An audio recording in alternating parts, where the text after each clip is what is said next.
And good evening. Welcome to Dusty Feet. It's Thursday, May 26th, and we're on part 3 of our Follow the Red String series, Job, Catch the Pattern with Tim Mackie. This should be a fun one because we're going in this one, in parts 3 and 4, Tim in a Q&R session. Question and response. Not question and answer, questions and responses, which I kind of like. Just the mentality of that it's an option, so response, but not necessarily might not be the answer you're looking for. So we should enjoy ourselves. And don't forget the description below. There are links to all the videos and source documents that we use here on the Dusty Feet. Want to make sure that any material we use here is properly credited to those folks who work so hard to bring it to us. Without their efforts, the learning we do here does not happen. So please be sure to click subscribe, and the reminders will help you remind you when we go live and when we post additional episodes. And as always on the Dusty Feet, this is a place where we can safely explore the endless ways of God and the interconnection of His creation, where belief understandings might be challenged, divine misunderstandings may exist, and traditional teachings might falter as we pursue connection, context, and community with God and each other here in an environment of grace and love. So here we go with more Follow the Red String on the Dusty Feet.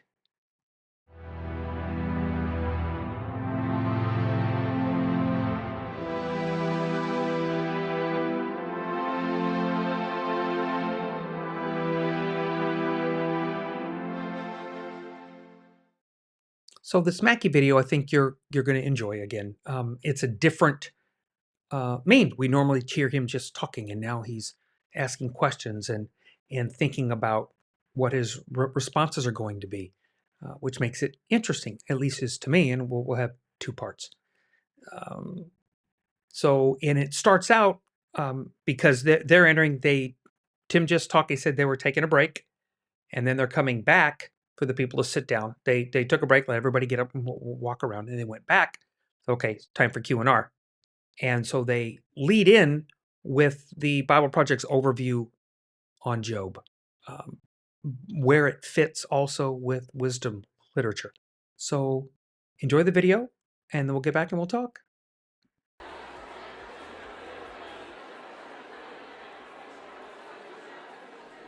There are 3 books in the Bible known as the wisdom literature: Proverbs, Ecclesiastes, and Job. The first, Proverbs, showed us that God is wise and just. Yeah, we learned that God has ordered the world so that it's fair. The righteous are rewarded, the wicked are punished. In other words, you get what you deserve. But then we meet Ecclesiastes, who observes, people don't always get what they deserve. Yeah, he said the world isn't always fair, that life is unpredictable and hard to comprehend, just like smoke. And this makes you wonder, okay, well, is God wise and just? Exactly. And so it's that question that is being explored in the final book of wisdom, Job. All right, let's dive in. So Job begins with a strange story that takes place up in the heavens, which are described something like a heavenly command center. So God is there with these angelic creatures called the sons of God, and they're all there reporting for duty. And God points out this guy Job, his servant, showing how righteous and good he is. And then one of these angelic creatures approaches. He's referred to in Hebrew as the Satan. The Satan? Who is this? Well, this word is actually a title, which literally means the one who is opposed. So out of this whole crew, he is the one questioning how God is running the world. And he proposes that Job might not actually love God, that he's only a good person because God rewards him.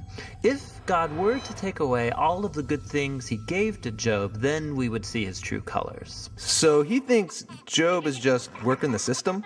That's exactly right. Maybe he's obeying just to get what he wants. So God agrees to this experiment and allows the Satan to inflict suffering on Job. And Job loses everyone and everything that he cares about. It is devastating. And remember, he deserves none of this. God himself said so. The remarkable thing is that in the midst of all this suffering, Job still praises God. At least for chapters 1 and 2. But then in chapter 3, we find out how he's really feeling inside. He unleashes this poem that reveals this devastation. It's a long, elaborate curse on the day that he was born. After this, some of Job's friends come to visit him to offer their help. And all of them are like, Job, you must have done something horribly wrong to deserve this. After all, we know God is just, and we know the world is ordered by God's justice and fairness, so you must be getting what you deserve. And for the next 34 chapters, the friends and Job go back and forth in very dense Hebrew poetry. His friends keep speculating about why God might have sent such suffering, and they even start making up lists of hypothetical sins that Job must have committed. But after each accusation, Job defends his innocence. And Job is innocent. He is. He's also on an emotional roller coaster. At some moments, he's very confident that God is still wise and just. Yeah, in other moments, he's doubting God's goodness. He even comes to accuse God of being reckless, unfair, and corrupt. So by the end of the dialogues, Job demands that God come and explain himself in person, and God does so. He comes in the form of a great storm cloud. Now, God doesn't give Job a direct answer. He doesn't tell Job about the conversation with the Satan. Yeah, he does something very different. He takes Job on a virtual tour of the universe. He shows Job how grand the world is, and he asks him if he's even capable of running it or understanding it, just for a day. He shows Job how much detail there is in the world, things that we might see every day, but really don't understand at all. But God does. He knows it all intimately. He pays attention to the beauty and operations of the universe in ways that we haven't even imagined and in places that we will never see. Then to conclude, God shows Job two wondrous beasts and brags about how great they are. Yeah, they are dangerous. I mean, they would kill you without even thinking about it. And God says they're not evil. They're actually a part of his good world. And then that's it. That's God's whole defense. It's kind of weird. I mean, what was this all about? It seems to be this. From Job's point of view, it looks like God is not just. But God's perspective is infinitely bigger. He's dynamically interacting with a whole universe of complexity when he makes decisions. And this is what God calls his wisdom. So Job asking God to defend himself is actually kind of absurd. He couldn't comprehend this kind of complexity even if he wanted to. So where does this leave us? Well, it leaves Job in a place of humility. He never learned why he suffered, and yet he's able to live in peace and in the fear of the Lord. But that's not where the book ends, because after this, God restores to Job double everything he had lost. And this, again, is surprising. I mean, is this a reward? Is God saying, congratulations, Job, you passed this elaborate test? No, I mean, the whole book just made the point that Job losing everything was not a punishment, and so now getting it back isn't a reward. So why does he get it back? Well, apparently, God, in his wisdom, decided to give Job a gift. We don't know why. But what we do know is that Job is now the kind of person who, no matter what comes, good or bad, he can trust God's wisdom. And that's the book of Job, and the end of our wisdom series. These biblical books of wisdom are amazing. Each one offers a unique perspective on the good life, and you need to hear all of them together as you learn to live with wisdom and in the fear of the Lord.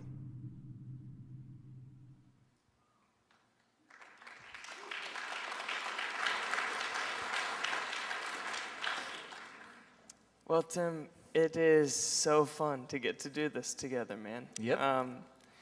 You mentioned the word keys in your teaching. You know, you said like this is one of the keys to understanding. And I once heard the scripture described as a mansion where all the doors are locked. But the keys are in the books that unlock the other doors. And so as you understand one book of the scripture, actually unlocks understanding of another book of scripture. And I heard that again as you were talking about the melody. So thank you for unlocking some of this for us. And now we're going to jump into some questions, and we're going to allow everyone here to do some interaction. So let's start here. Is the book of Job an allegory, or is it historical? Is this a piece of poetry that shows us something abstractly about Jesus, or is this a real guy that this really happened to? Yep. Yeah.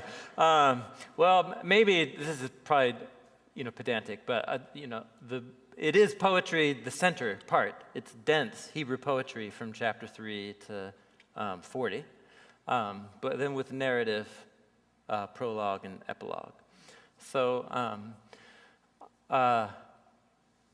followers of Jesus who believe that the scriptures are a gift from the Spirit and the human authors, believe Jesus rose from the dead, differ on this question. So let's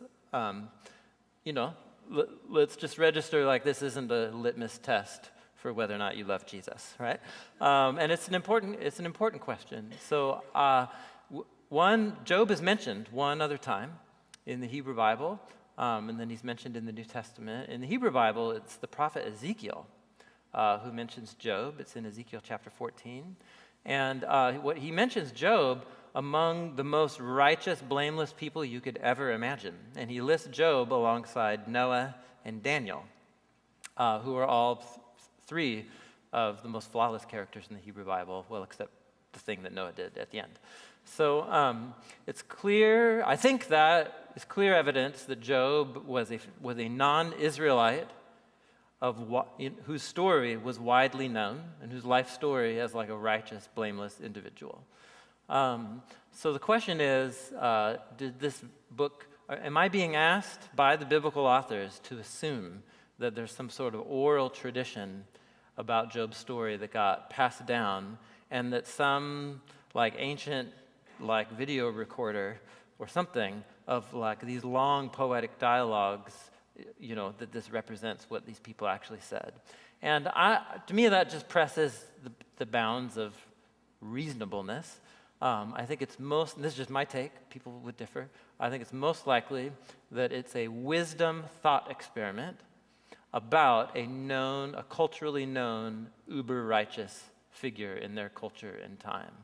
And that what the biblical authors are doing is they're taking all of the core vocabulary and themes of the melody of the whole scriptural collection, and then they're working a cycle through the melody, but putting as a main character an actual historical figure in Israel's memory.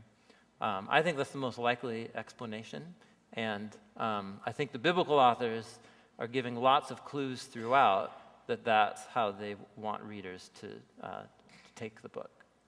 Yeah, that's really helpful, and I think it might help us lean naturally into another one of the questions we received, which is, what are we to make of God's permission to the Satan to afflict Job? How does that fit into the melody, as you were phrasing? Yeah. So if I wasn't clear on this, that'll give me maybe a chance to be more clear. The challenge that happens inside of us when we see God hand over his righteous servant to unjust suffering is the same challenge that we ought to have when God hands over his beloved son to suffering and death. It's the same thing happening. And so the fact that we don't get maybe you do get triggered when God hands over Jesus to suffering, but when I come to these moments with Job, or even in the story of Jesus, and what all of the closest followers of Jesus saw revealed in the God of Job and in the God who handed Jesus over to death was a revelation of the love of God. God is proud of Job. He's confident in Job, and he knows that Job will pass the test. That's why he allows him to undergo it. And that's exactly the same point of the melody that Jesus is playing out. God, the Father, trusts the Son, has entrusted everything over to the Son, and knows that he's the only one who can be for the humans what the humans have failed to be for themselves. And so I guess that's, for me, it's both forward illumination from Job to help understand what's happening in the story of Jesus, but then it's back illumination from the story of Jesus that helps me understand what God is doing with Job. What I don't think it's teaching us is, sometimes if God wakes up on the wrong side of the bed, he might just put a landmine in your way to test you, I think that's us making the book of Job answer a set of questions that we have that's really different than what Jesus said the Bible is designed to communicate. Does that make any sense? Yeah, it completely makes sense. And I also heard you saying a number of times, that the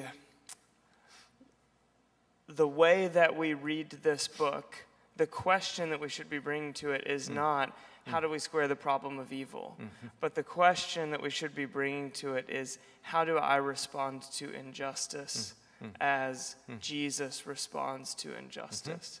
And this book is giving us a kind of a shadow or a glimpse or maybe another angle at the melody toward that question. Yeah. The biblical story is telling us what God is doing about evil and suffering in the world, culminating the story of Jesus, which becomes ideally the model and the pattern of my life as an apprentice of Jesus. And that's what the book of Job is for. That's what the hammer is for.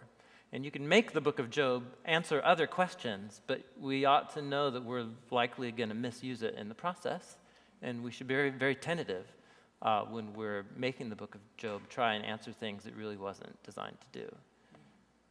Yeah. But that's true of all of Scripture, I think.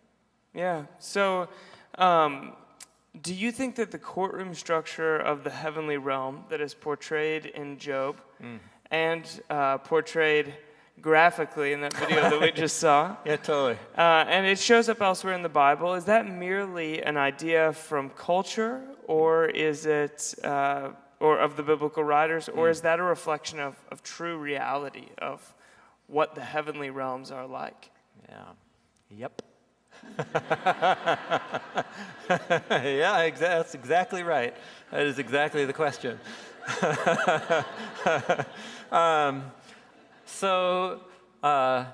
The divine court scene appears in all different parts of the Bible, in the Torah, in the prophets, in the Psalms, in Job, and it appears in the New Testament as well.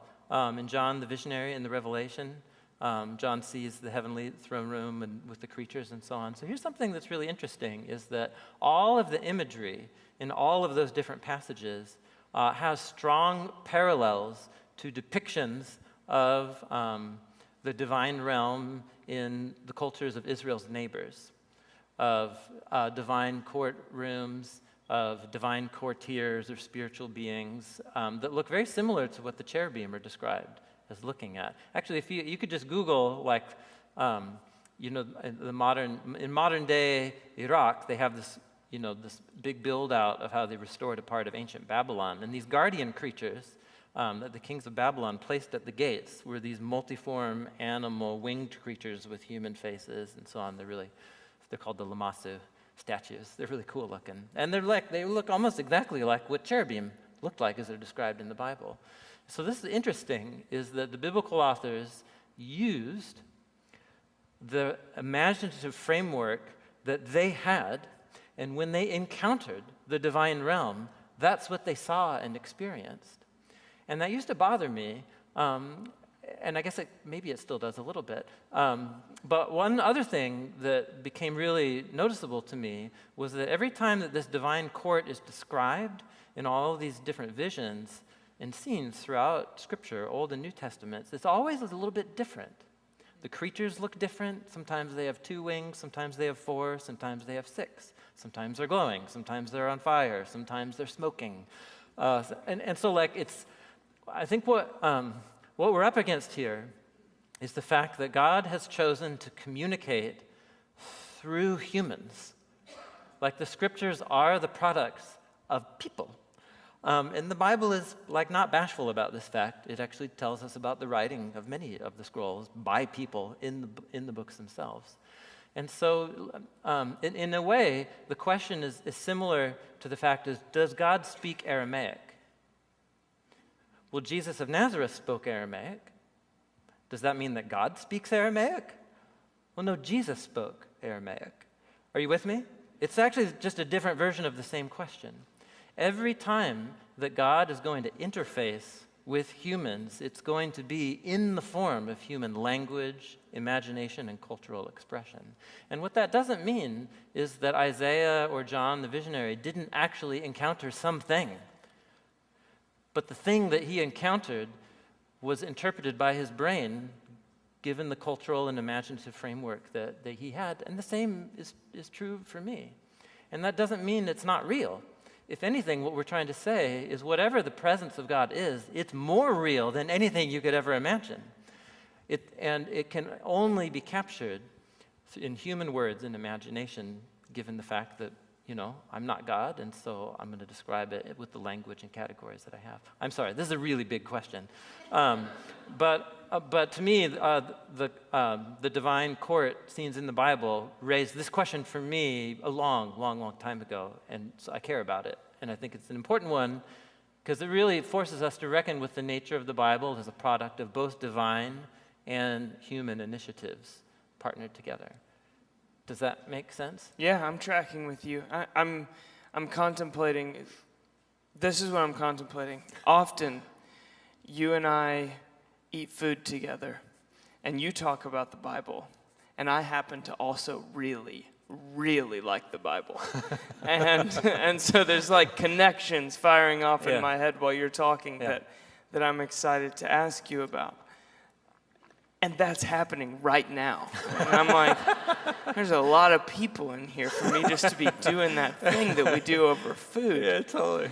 But that being said, so this past Sunday we looked at Luke 18 and the story of the persistent widow. Yes, yeah. Which happens to take place in a courtroom. And you were talking about like the blood of the innocents crying out. Yes, for justice. Yes. And the end of that story is, and will not God give justice to his chosen ones who cry out to him day and night? So might Jesus be giving us a mini picture of the same melody that we see played out in Job in that story where he borrows the courtroom imagery and everything? Is there a connection there? Yes. We really should have talked before my last sermon. I feel like you 6 years ago. Yeah. No, the outcry of the innocent, it happens in so many powerful ways. The one that I was meditating on today is in the story of Abraham and Sarah and Hagar. And this is where Abraham and Sarah sexually abuse their Egyptian slave to produce a son, which then gets discarded a few chapters later. A long-standing puzzle in the story of Abraham is why God asks that Abraham give up the firstborn son that Sarah and Abraham actually do produce, with asking for the life of Isaac, right? Sacrifice on Mount Moriah. How's that story fit into your view of God, right? And so, actually, I think it ought to play a really important role in our view of God. But that's the next event.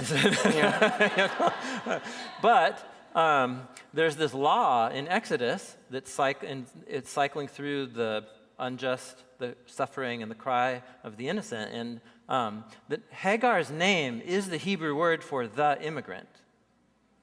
Hagar is the Hebrew word, the immigrant. And so there's this law in Exodus 22 about how Israel is to never oppress the immigrant in their midst because you were oppressed in Egypt. And then God says, if an immigrant is oppressed within Israel, I will hear their cry and it will reach my ears, and I will turn that is Israel's parents I will turn Israel's children into orphans. I'm going to kill you. If you oppress me, I'm going to decreate you. And so I think that law and the story of what Abraham and Sarah do to the immigrant, I mean, God's really, really angry about what Abraham and Sarah did to the immigrant in their midst. And it unleashes this horrific chain of suffering and division in the family of Abraham. And it's all about the outcry of the innocent, because what does Hagar do when she's oppressed by God's chosen one? The irony there is it's God's chosen ones who are the ones doing the oppressing in that story. And the immigrant goes out to the wilderness and she cries out to God. And God hears her cry and delivers her, and then brings a severe act of judgment on his chosen one, but then delivers him in the last second. And so these themes, it's not just like here or there, it's like every story is cycling through the melody. And so Jesus will hit it in a parable, the Abraham stories will hit it here, Allah and Exodus will hit it there. It's everywhere. There's that famous bit in the book of Job, where he says God gives and takes away, right? So how are we to understand that? Does that mean that God has some sort of role in causing suffering?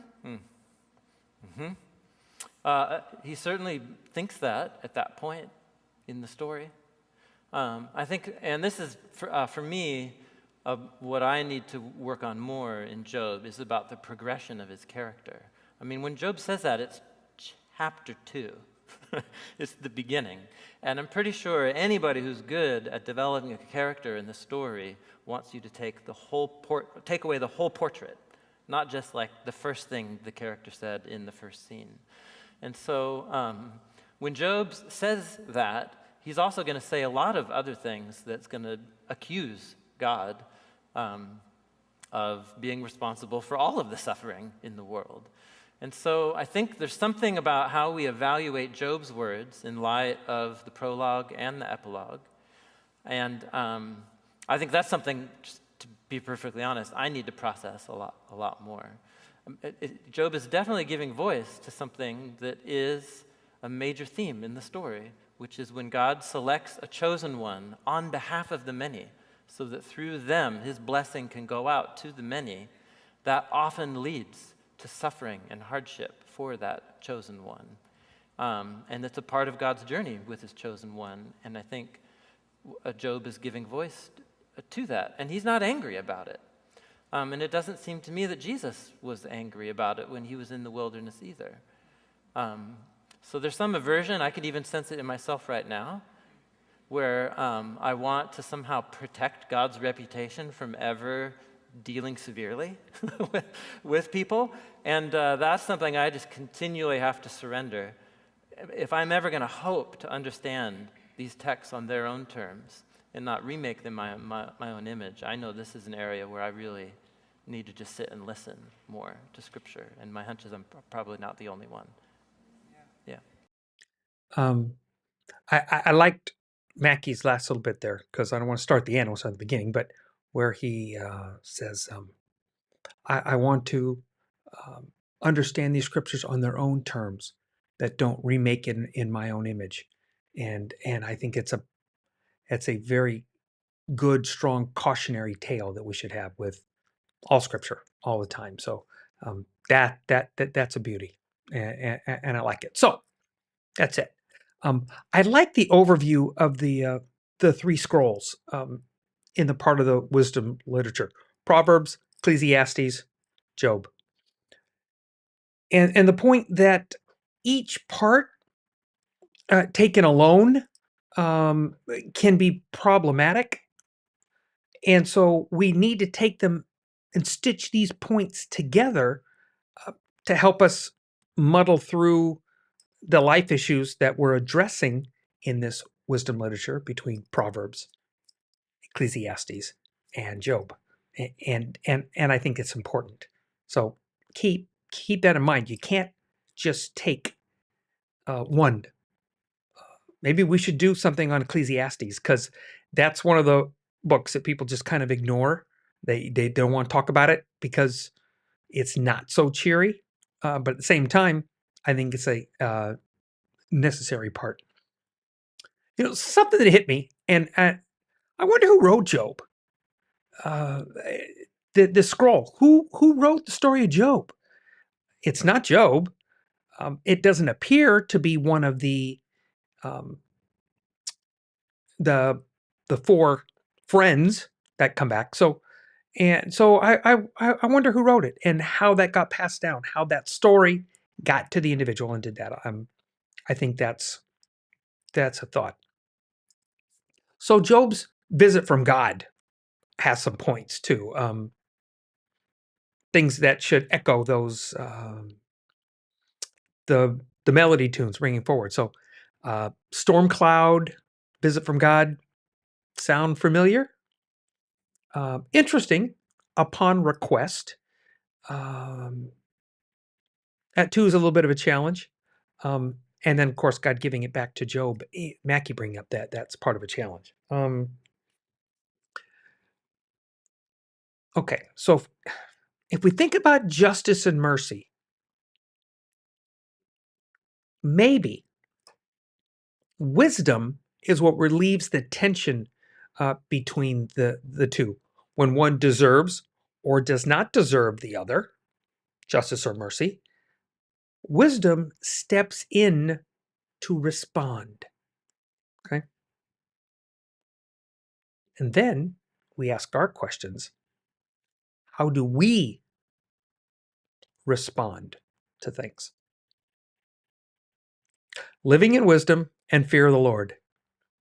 It's interesting to think through this. It is. So what do you think of the analogy of the mansion? It's a place where all the rooms are locked, and within the scrolls are the keys to open these rooms. Interesting. Interesting. Hadn't heard that before. I'll muddle through that one. That'll be kind of fun. I really enjoy so much the grace of Tim Mackie to let someone believe whatever they do as best they can, and yet also has the sensitivity to carefully share what he believes, and not with the intent to convince you at all, but to share that thought and give us the opportunity to contemplate it. Yeah. So as the answer when he gets asked the questions and he says yes and yes. Yeah. The or question. Yes, the answer to the Job origin story is a very good example of this. I personally lean towards Tim on this one. I think he's an actual person in history of the followers of the God in the Bible. Okay. Not all of them are Israelites. Okay. Or the lineage of Israelites. Obviously, we wouldn't get Israelites until way down the pike, way past Abraham and Isaac and Jacob, when we finally get to the nation as we get to Israel past Jacob into the children.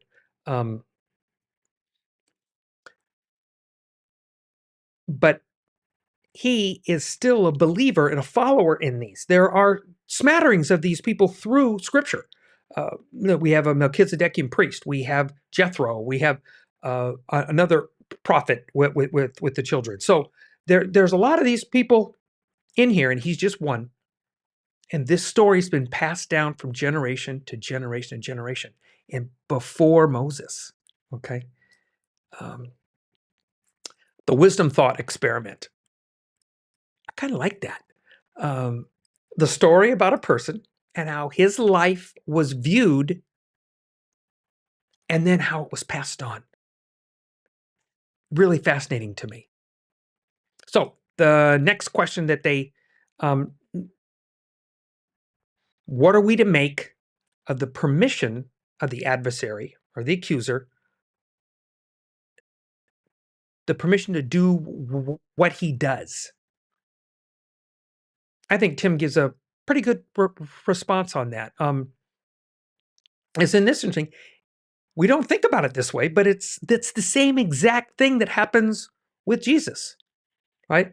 And I might add, to broaden the scope of that thought, if he was put through this the same way we are, then that would embolden the case that he lived like we are and he suffered like we are, including the possibility of unjust treatment. undeserved, unjust treatment. Okay. It's our short-sightedness that can be the challenge when we might not see the physical response of God, um, uh, like Job, but Job isn't seeing this in the middle. So it's that trust faith thing. We're actually covering that in the Matthew series. We're weaving in between these, and we weave in between everything. We run in the Matthew series, and right now we're actually talking about that faith trust balance, right? That his justice or mercy will prevail. We just can't see when. In the boat, it wouldn't be unjust for them to be in a storm in a boat and the boat capsized and they die. That's not unjust. It's not. That's what happens, right? However, in mercy and in an opportunity to learn and wisdom and trust and faith, he rescues them. It's a different thought process, but something to chew on. And remember, with Job, God took everything from him except his life, and then he gave it all back, right?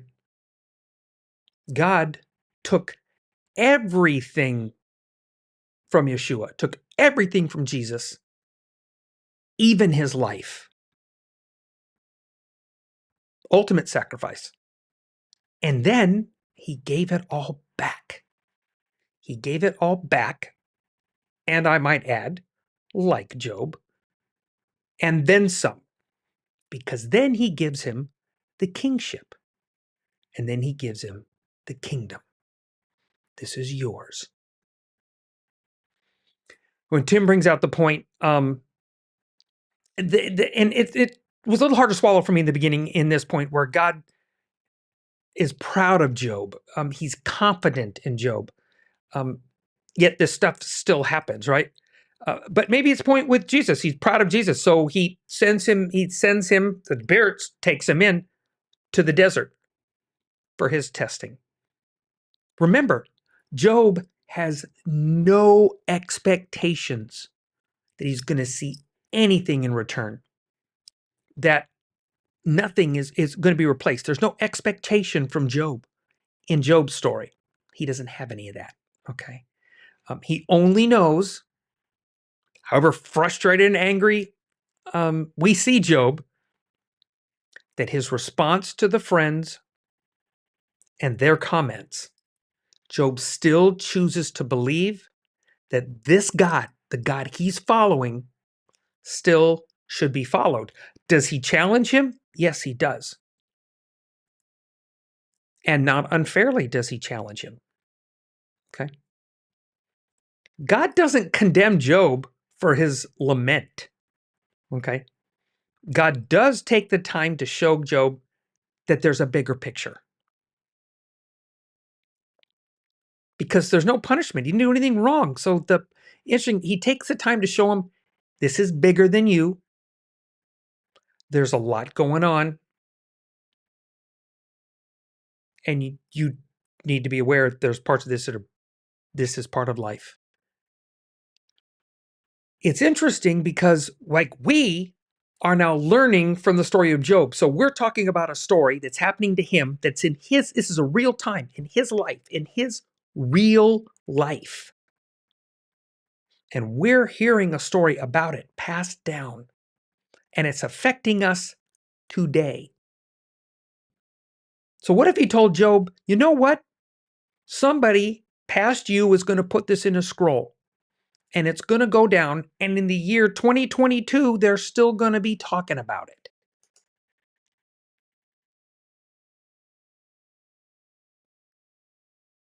He couldn't comprehend that.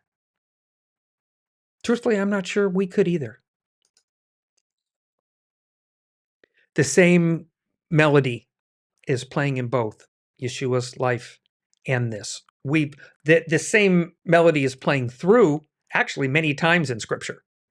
Are we really surprised? Again, we're looking for these patterns. Okay, so here's another challenging thought with the melody analogy, right? right now, there's some melody. It's been playing for a while. And for this thought, where I want to go with this melody was picked up, say, in the last third of the song story that is Scripture. We'll use this as the example, right? And we're trying to sync with that melody. And it's caused us maybe not to hear what we think we are hearing rather than what we should be hearing. Maybe we should start at the beginning of the sheet music, the start of the melody. Pick it up from the beginning. Tim continually mentions, as we do here on the Dusty Feet, we need to start at the beginning. It's not Matthew. It's not Paul's letters. It's Bereshit. It's Genesis. Because that's like in Blue Train or Rhapsody in Blue. Links in the description below to listen to the music again. It's at the beginning, the first 30 seconds, where all of this pattern and answers to some things and the clarity of the music starts at the beginning. And then we're going to see where it falters. We're going to see where it gets and where the melody can then be redeemed somewhere down the road. And it comes back with clarity. The points brought up, the question that we ask of the book of Job, the scroll, right? And actually much of Scripture, for that matter. Maybe it's not, and the question we ask is, how do we square the problem with evil, right? How do we balance this evil part? So we're looking to create this battle between God and the adversary, right? And we're trying to root this through. But maybe that's not the question. Maybe that's not the expectation. Maybe we're expected, maybe it's asking the question, how are we expected to respond to these teachings? And what happens in our lives? And possible injustice. Perceived injustice will even go. How are we supposed to respond? That's what the Scriptures might be teaching us. Job ends up being an intercessor for his friends. These friends, these are the friends that after the story, Job intercedes for them before he gets anything replaced, before God doesn't promise him any of this. And after that, after God's visit, he tells him, go take your sacrifices, go to it, because he's going to pray for you. He's going to intercede for you. How's that for a response? So maybe that's how we end up viewing Yeshua in this, right? Not viewing, we do.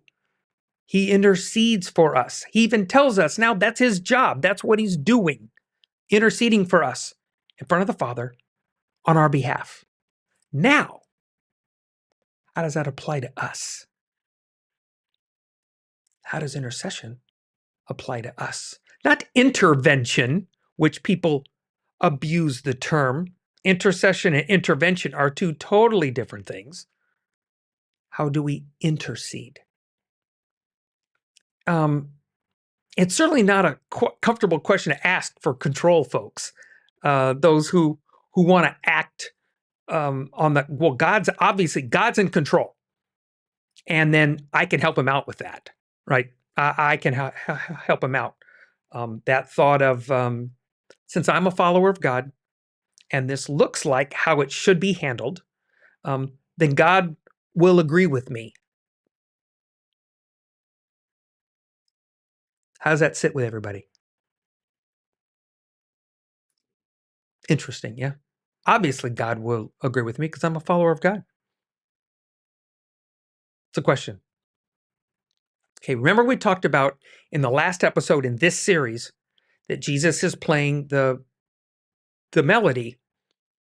And we're hoping that when he came, that he kind of clarified the sound of the melody to kind of give us in case we thought we were drifting, it was a little reset in the melody.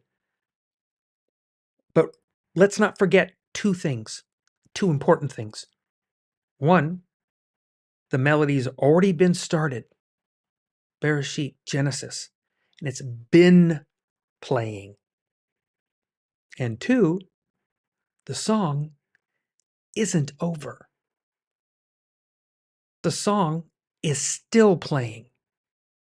We're still waiting for him to return again, pick up another refrain. And only the Father knows that. Even Jesus said that. Only the Father knows when.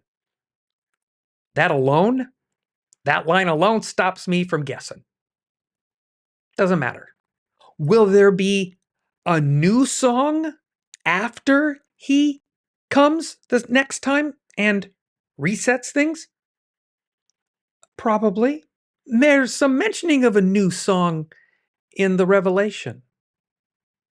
I can see that. But we're not there yet. This song is still playing out, and we're part.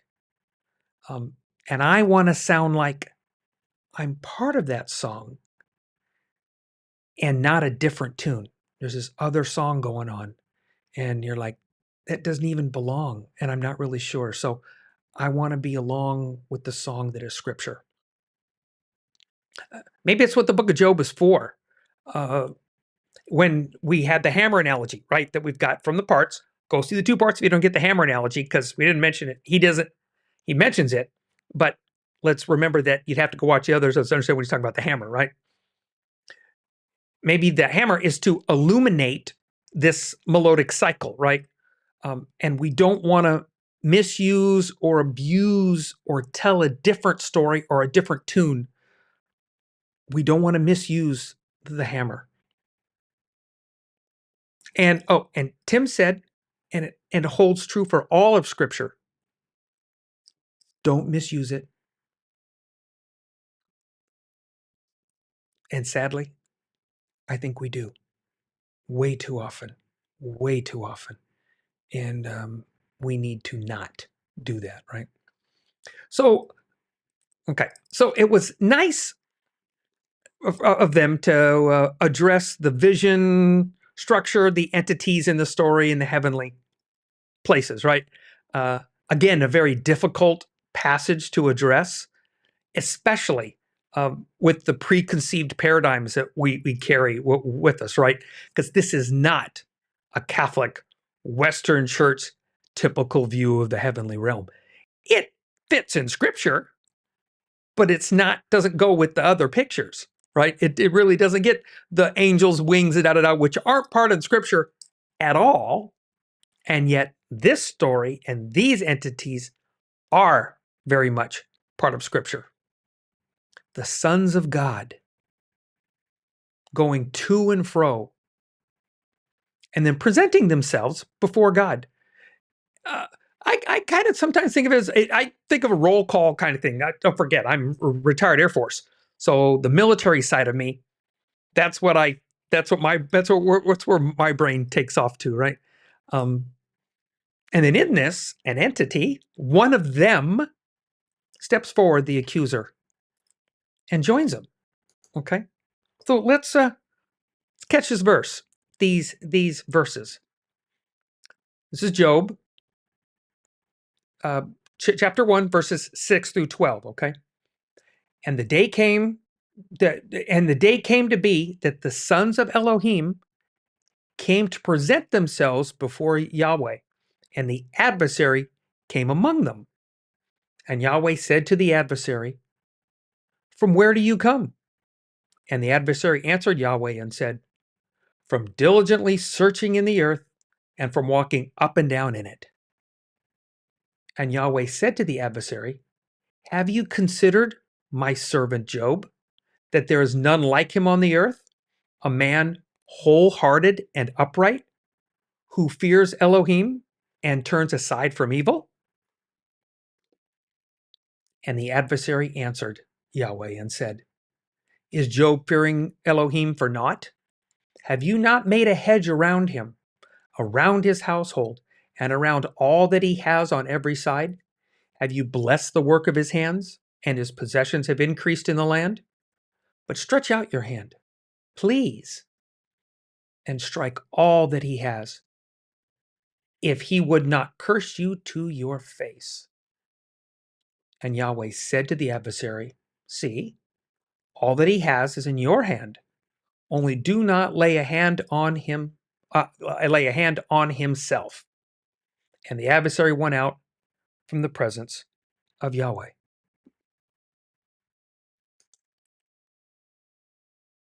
God asks the adversary, where have you been? What have you seen? Right? Is this a loaded question? Doesn't God know all? So is this a trick question? We'll move on from there. So the role of the accuser is not a surprise by God. God is not shocked by this question. God's comment to him almost sounds like he's done this before. This is just another example. And he doesn't say what he's doing. He's merely, I'm just rolling across the land. And he goes, like you're looking, because then he says, have you considered my servant? My servant. My servant.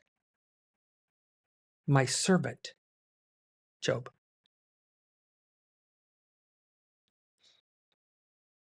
Interesting. Okay. So we get to a discussion about the outcry of the innocent. Tim gets there on this outcry to the innocent. And that discussion continues, and it goes into the treatment of Hagar. Okay. Now, for contextual point, as we tend to do here on the Dusty Feet, I'm going to differ a bit from Tim's take on this. And yet, to be fair, we'll probably end up at the same point down the road. Okay.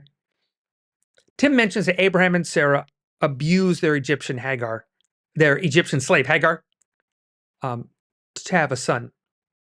Scripture doesn't say that. It doesn't share that view. It's actually very commonplace in those cultures and times.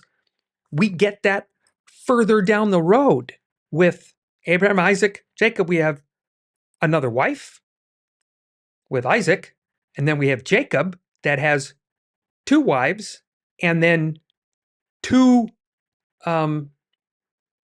handmaidens. All 12 children become the 12 tribes of Israel.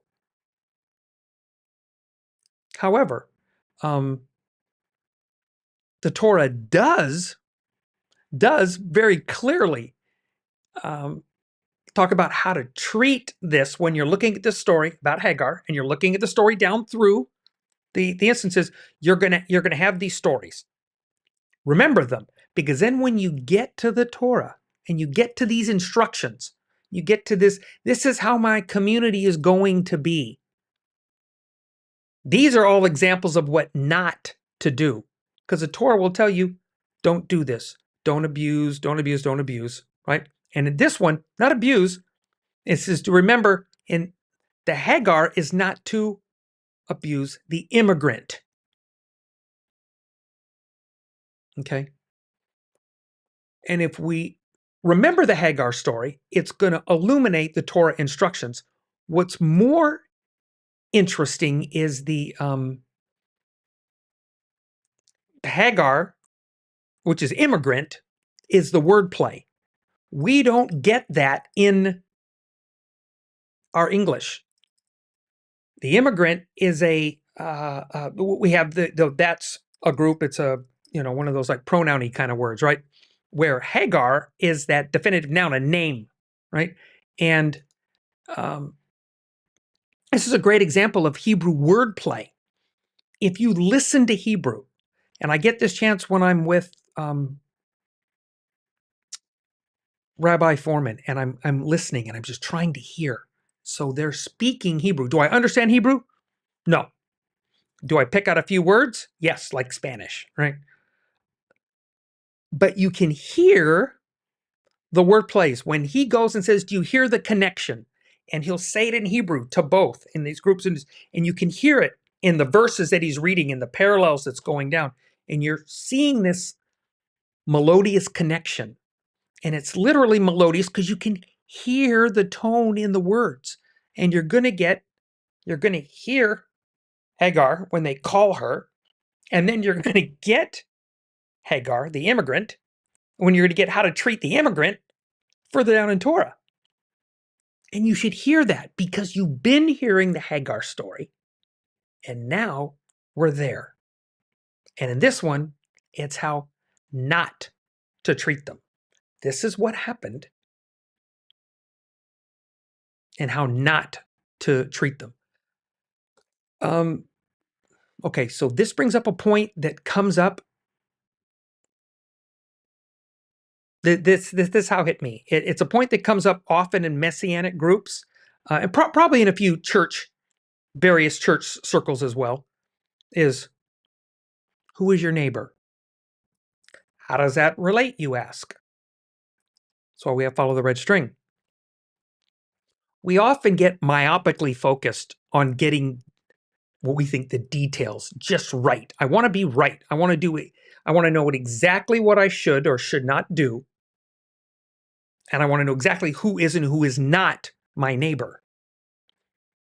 And yet, often we completely miss, or best ignore, the immigrant instructions in Torah and what they might look like. We completely miss them. Strangers in a strange land. We still seem to focus on separation, and the instructions seem to drive us towards inclusion based on treatment. Okay? I can bless both equally. God tends to lean that way. It's his choice whom to bestow blessings. And then he reminds us, as in the Job story, of the rain and the sun. I remember that those are his as well. We're going to mention that towards the end too, I think. When Tim mentions in the Abraham story, in the context of not only him choosing, but he mentions that it was his wife on the advice of Sarah, his exer conegdo, that was ill-advised. And the aftermath of those effects of her advice and what they did, we are still feeling that today. Exer conegdo, you've heard that phrase before, and I had my wife, Maya Conegdo, on this show. You can go back and take a look at her episode. It was fun. It's called Maya Conegdo. And you get to meet my Sarah. And not from the Sarah story. I'm talking about the Maya Conegdo, the wife, and who keeps me in check, who gives me advice that helps me stay focused. Okay. And then how we live those choices out. This one with Sarah, we still have the ripple effect way down the pike. And that's a challenge. Then Abraham, after that, is asked to give up the one son that he does have with Sarah. That has ripple effects down the genealogy line as well. Go look at Isaac's life. Go look at the way Isaac conducts life and how that affects his sons after that. Thank you, Skip Moen, for helping point a lot of that out. But that's a whole heap of mess on how our reactions are to those things and how we respond or choose to act inside of those. But let's wrap back around to Hagar, okay? The immigrant, right? It says, if you oppress the immigrant, I'll turn Israel's children into orphans. That hit me. And I said, ooh, them be strong words. Yeah. And this is mistreating someone who is not one of them, right? But then, as God reminds them, they are you because you used to be them. You know how we say the point here? We are them, they are us. We've used that phrase back and forth. And that's it, to remember that. And this time, you can make a different choice, a set apart choice. Maybe. I fully agree that God is not happy with the choice and what Abraham does in Abraham's story, and it's part of their heritage. This is part of the story that future cycles will see it's played out differently with different consequences because of those decisions, right?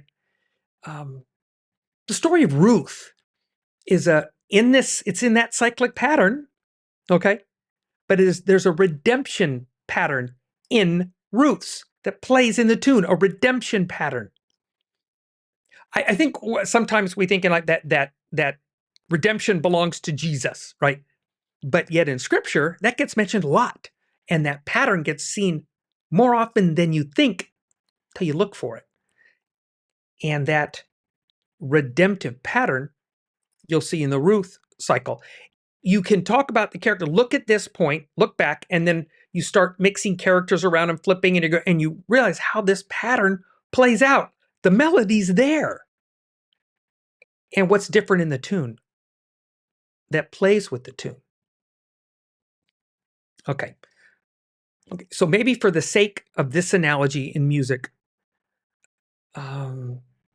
maybe the tune is creeping off and we need corrections to get us back on melody. Okay. Remember, Hagar's in the wilderness, cries out to God. He hears her and he responds. Unjust treatment. Unjust treatment. And he responds. And blessings are imparted. Blessings are imparted. He gives blessings. Yes. And those blessings we're still feeling those blessings for them today. Okay. Those blessings God gives. However, being part of the chosen to be God's representatives to the nations, no, that's not what her son was part of. He got blessings and affects the nations. However, to be that part, to be representatives of God to the nations, no, that wasn't his part. That was to be passed on somewhere else to Isaac, okay? Don't forget that blessings from God can go to multiple people and multiple nations. One's purpose, what one designates from God, cannot be taken or given. That's bestowed from God. It's driven and focused by the Creator. Okay? That discussion alone is worth many long conversations and cups of coffee or tea. Your choice. That's a whole nother chat that we get in on that and how that works. We can talk about that later. So now we get to the question about God giving and taking away. What I found engaging in this point is that Job believes that God is on both sides of the equation. That's what Job believes. Tim brings it out. That's what Job believes. And I think we immediately balk at that, that God can't do that. He can't be on both sides. And yes, it does give us challenge because it brings up other questions, mostly because of the paradigms that we bring to the table again. That if God's on both sides, then how do we reconcile that? However, if he is on both sides, in the context of justice and mercy, everyone's his. And the tension between those, maybe, wisdom is the response. Both sides. Wisdom is the response. There's a difference on how that happens. I see wisdom from God. I don't see wisdom from the adversary. Is that an interesting deal? Okay, so let's close with this. The diaspora, the global impact, the promise to Abraham. Remarkably, Jews and people of Jewish descent represent less than 0.20% of the world's population. Okay? But they represent 22.4% of the Nobel laureates. 208 of 930. Okay? That's less than 0.25% of the global population. 0.25%. It's over 22%, going on a quarter the other way, of the laureates. That's a double decimal swing for those that know the math. That's a huge, huge impact.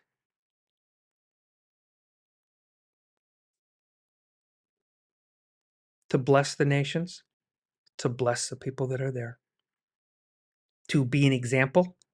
Are we looking at them? Do we doubt that they follow God? I think we have this weird, bizarro twist that we have it right, they have it wrong, or something like that, right? In that point of right-wrong game.